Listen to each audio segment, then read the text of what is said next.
আজি এই নিৰ্বাচনী বতৰত আপোনালোক সকলৰ ওচৰলৈ আহি মই যথেষ্ট আনন্দিত আৰু আপোনালোকে আমাক যিদৰে স্বাগতম জনালে যিদৰে আদৰিছে ইমান মৰম দিছে সঁচাকৈ মই কৃতজ্ঞ আৰু নিজৰ আন্তৰিক শ্ৰদ্ধা সকলৰ প্ৰতি মই নিবেদন কৰিছোঁ। আজি এটা গুৰুত্বপূৰ্ণ সময় এই নিৰ্বাচন যোগেদি আপোনালোকে নিজৰ মনৰ কথা ক'ব পাৰিব আপোনালোকে নিজৰ সমষ্টিত কেনেদৰে উন্নয়ন হ'ব লাগে সেইখিনি কথা ক'ব পাৰে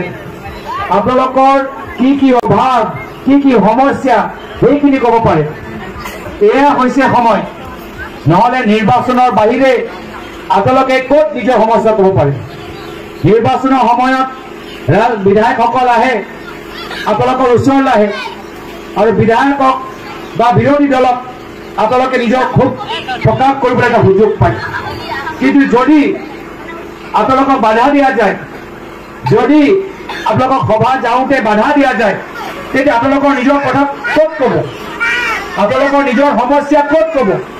আপোনালোকৰ যে ইয়াত দলঙৰ অভাৱ আছে ক'ত ক'ব আৰু এয়া হৈছে বিভিন্ন দলৰ ৰণকৌশল তেওঁলোকে বিচাৰিছে যে মিচিং মানুহখিনি বহি থাকক মিচিং মানুহখিনি বেছি ক'ব নালাগে মিচিং মানুহখিনি নিজৰ অভাৱ নিজৰ সমস্যাবোৰ ক'ব নালাগে আমাৰ মিচিং মানুহবোৰ আৰু উন্নয়ন কেনেদৰে হ'ব লাগে সেইখিনি ক'ব নালাগে এয়া হৈছে তেওঁলোকৰ দম দিয়া ৰাজনীতি এয়া হৈছে তেওঁলোকৰ ৰাজত্ব ৰজাৰ দৰে থাকিবলৈ বিচাৰে যদি তেওঁলোকে ক'ব উঠা উঠিব লাগিব যদি তেওঁলোকে কয় বহা তো বহিব লাগিব আৰু যদি তেওঁলোকে কয় যে ঘৰৰ ভিতৰত বহি থাকিবি কংগ্ৰেছ সভালৈ নাযাবি তেতিয়া আমি ভয়তে ঘৰৰ ভিতৰত থাকিব লাগিব এয়া হৈছে ইয়াৰ পৰিৱেশ এয়া হৈছে যোৱা 25 বছৰ বিহালী সমষ্টি ৰাইজৰ বাস্তৱ কথা ইমান দিনৰ পৰা নিজৰ কথা ক'বলৈ এটা সুবিধা পোৱা নাছিল কিন্তু এতিয়া আপোনালোকে দেখিছে কেনেদৰে বিজেপি সাংসদসকল ঘূৰি ফুৰিছে আপোনালোকে দেখিছে কেনেদৰে বিজেপি বিধায়কসকল ঘূৰি ফুৰিছে আপোনালোকে দেখিছে কেনেদৰে বিজেপি দলৰ লগত থকা বিভিন্ন কাউন্সিলৰ চিফ এতিয়া ঘূৰি ফুৰিছে ঘূৰা কাৰণ কি ঘূৰা কাৰণ যে এইবাৰ বিহালীত পৰিৱৰ্তনৰ বতাহ চলি আছে এইবাৰ বিহালীত ৰাইজে ভয় খাবলৈ বন্ধ কৰিছে এইবাৰ বিহালীত ৰাইজে সিদ্ধান্ত লৈছে বহুত হ'ল 25 বছৰ এজন ৰজাৰ ৰাজত্ব এইবাৰ 13 তাৰিখে হাতৰ চিনপত ভোট দি আমি নতুন চেহেৰা নতুন যুৱক জয়ন্ত বৰা ডাঙৰীয়াক আমি জিকাই আৰু সেইকাৰণে তেওঁলোকে ভয়ত এতিয়া ঘূৰি ফুৰিছে এতিয়া ভোটৰ ভিক্ষা বিচাৰিছে যেতিয়া আপোনালোকে দলং বিচাৰিছিল তেতিয়া তেওঁলোকে ক'ত আছিল যেতিয়া আপোনালোকে LP স্কুল বিচাৰিছিল তেতিয়া তেওঁলোকে ক'ত আছিল যেতিয়া আপোনালোকে ডক্টৰ বিচাৰিছিল তেতিয়া তেওঁলোকে ক'ত আছিল যেতিয়া আপোনালোকে বিজুলী বাতি বিচাৰিছিল সেই সময়ত তেওঁলোকে ক'ত আছিল সেইকাৰণে এতিয়া তেওঁলোকৰ ভৰি তলত মাটি নাই আৰু শ্ৰদ্ধা ৰাইজ এইখিনি কথা মাত্ৰ বিহালীৰ ভিতৰত নহয় এতিয়া সমগ্ৰ অসমৰ ভিতৰত চৰ্চা অসম বিধানসভা নিৰ্বাচন আজিৰ পৰা 15 মাহৰ পিছত আৰু সমগ্ৰ অসমত চৰ্চা বহুত হ'ল কমল ফুলৰ কাম নাই আহা বিধানসভা নিৰ্বাচনত আমি কংগ্ৰেছৰ নেতৃত্বৰ চৰকাৰ গঠন কৰিম মাত্ৰ 15 মাহৰ পিছত অসমত কংগ্ৰেছৰ নেতৃত্বৰ চৰকাৰ হ'বলৈ গৈ আছে সেইকাৰণে তেওঁলোকৰ ভাবুকি লাভ নাই তেওঁলোকৰ ভয় খোৱা মূল্য নাই তেওঁলোকে 15 মাহৰ আলহী 15 মাহৰ পিছত তেওঁলোকৰ চাকৰি যাব বিধায়কৰ চকী যাব মন্ত্ৰী চকী যাব মুখ্যমন্ত্ৰী চকী যাব অসমৰ জনসাধাৰণে তেওঁলোকৰ চকী উফৰাই পেলাব তাৰ কাৰণ কিয় এই ক্ষমতা তেওঁলোকৰ মূৰত সোমাই গৈছে আমাৰ মহিলাসকলক কিমান দৰালে অলপ মহিলাসকলক ভুগিবলৈ বিচাৰিছে মনত আছে আপোনাক কৈছে ওলাই আহক নাচি ওলাই আহক গছ পুলি ৰোক 10,000 টকা লওক কিমান আহে কিমানে ইয়াত গছ পুলি ৰোলে হাত দাঙি দিয়কচোন 10,000 টকা কিমান পালে হাত দাঙি দিয়ক নাই পোৱা মোৰ আপত্তি নাই যদি কোনোবাই গছ পুলি ৰোৱা পিছত 10,000 টকা পাইছে যাওক বিজেপি ভোট দিয়ক মোৰ আপত্তি নাই আৰু যিসকলে পোৱা নাই আমাক ভোট দিয়ক গম পাই যাম 25 বছৰ কিমান কাম কৰিছে আৰু এটা কথা মনত পেলাবলৈ বিচাৰিছো 6 মাহৰ আগৰে কথা এই সময়ত প্ৰেমলাল গঞ্জু ডাঙৰীয়া কংগ্ৰেছৰ আমাৰ প্ৰাৰ্থী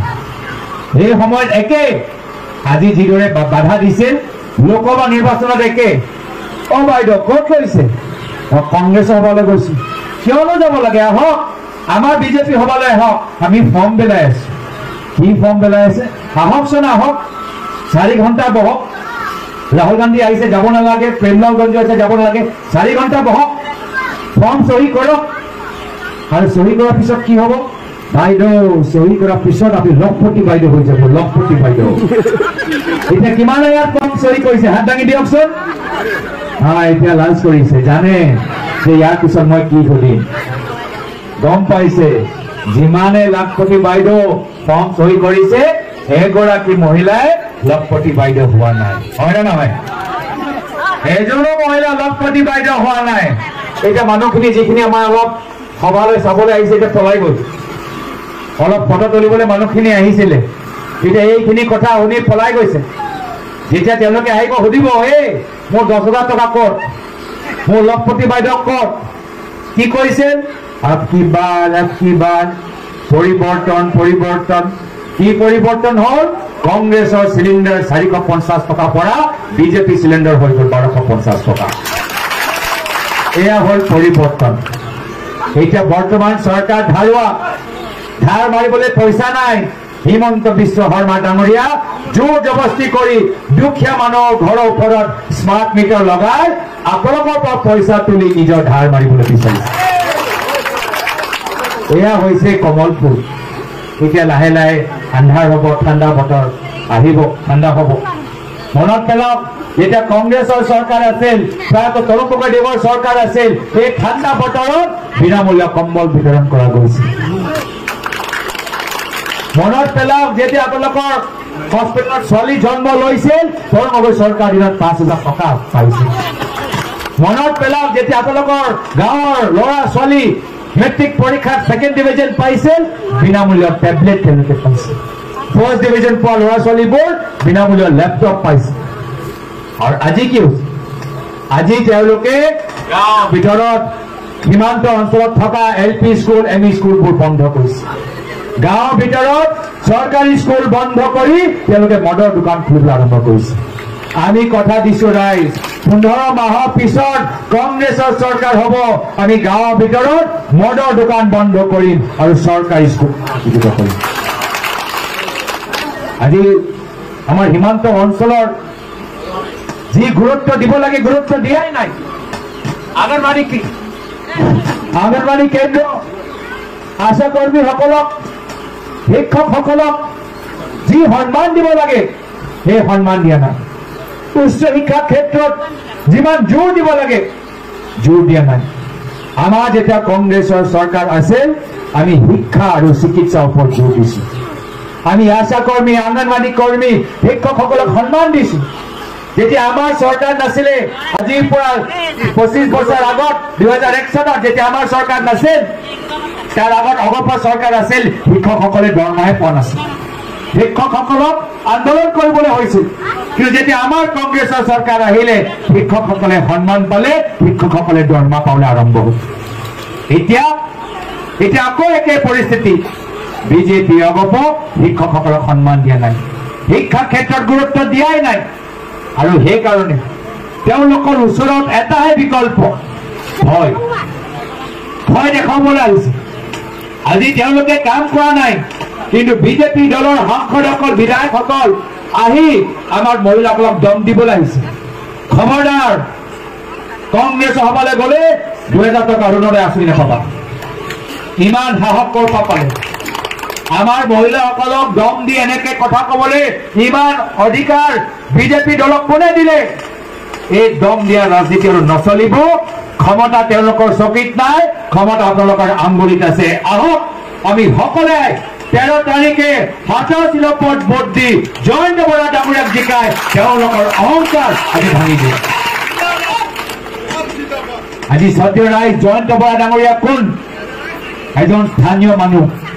লোকৰ ল'ৰা, সমাজ সেৱক, কোভিডৰ সময়ত বহুত সহায় কৰিছিল, জনপ্ৰিয় মানুহে তেওঁক চিনি পায়, কিন্তু ইমান বছৰ তেওঁক স্বীকৃতি দিয়া নগল। ইমান বছৰ বেলেগে তেওঁক মাত্ৰ ব্যৱহাৰ কৰিলে, পইচা খৰচ কৰালে। এইবাৰ কংগ্ৰেছলে তেওঁক সন্মান দিছে, এইবাৰ কংগ্ৰেছলে তেওঁক স্বীকৃতি দিছে। যি অপমান বেলেগে কৰিছে তাৰ বিপৰীত কংগ্ৰেছলে সন্মান তেওঁক দিছে, স্বীকৃতি দিছে। আৰু সেইকাৰণে যদি জয়ন্ত বৰা ডাঙৰীয়াক বিধায়ক হিচাপে বিচাৰে হাতৰ চিৰপত ভোট দিয়ক। আৰু কমল ফুলৰ প্ৰাৰ্থী কোন? কমল ফুলৰ প্ৰাৰ্থী যোৱা লোকসভা নিৰ্বাচনত নিজৰ ৱাৰ্ডৰ ভিতৰত হাৰিছে। শ্ৰদ্ধা ৰাইজ ভাবি চাওক, যিজন বিজেপি চৰকাৰ থাকিলেও নিজৰ ৱাৰ্ডৰ ভিতৰত জিকিব নোৱাৰিলে, নিজৰ ৱাৰ্ডৰ মানুহ তেওঁক গ্ৰহণ নকৰিলে, আজি তেওঁ আপোনালোকৰ বিধায়ক হ'বলৈ বিচাৰিছে। আপোনালোকৰ কি কাম কৰিব, ক'ত ফোন ধৰিব, কি দলং বনাব, কি মানুহ সহায় কৰিব? যিজন নিজৰ ৱাৰ্ডৰ মানুহক সহায় কৰিব নোৱাৰিলে আপোনালোকক কি সহায় কৰিব? আৰু সেইকাৰণে মই আশাবাদী যে আপোনালোকে আজি এই সভাৰ পিছত মানুহে ঘৰে ঘৰে গৈ বুজাব যে আমাক স্থানীয় এজন সক্ৰিয় সমাজ সেৱক লাগে। আৰু বহুত হল 25 বছৰৰ ৰাজত্ব, 25 বছৰ ৰাজত্ব আমি শেষ কৰি যি কাম যোৰহাটৰ মানুহ, উজনি অসমৰ মানুহ যোৱা লোকসভা নিৰ্বাচনত কৰিলে, একেই কাম উত্তৰ অসমৰ মানুহ এইবাৰ বিহাৰী উপ নিৰ্বাচনত কৰিবলৈ গৈ আছে। মই বিশেষ আৰু দীঘলীয়া নকৰো। 13 তাৰিখে জয়ন্ত বৰা ডাঙৰীয়াক ভোট দিবনে? হাতশিলপত দিবনে? কংগ্ৰেছৰ বিধায়ক হ'বনে? মোৰ লগত কংগ্ৰেছৰ জিন্দাবাদ, কংগ্ৰেছৰ জিন্দাবাদ, কংগ্ৰেছ পাৰ্টি জিন্দাবাদ, সত্য ৰাইজ এইখিনিয়ে কথা কৈ মই ইয়াতে নিজৰ সময় সামৰিছো। ধন্যবাদ। জয় হিন্দ, জয় আই অসম।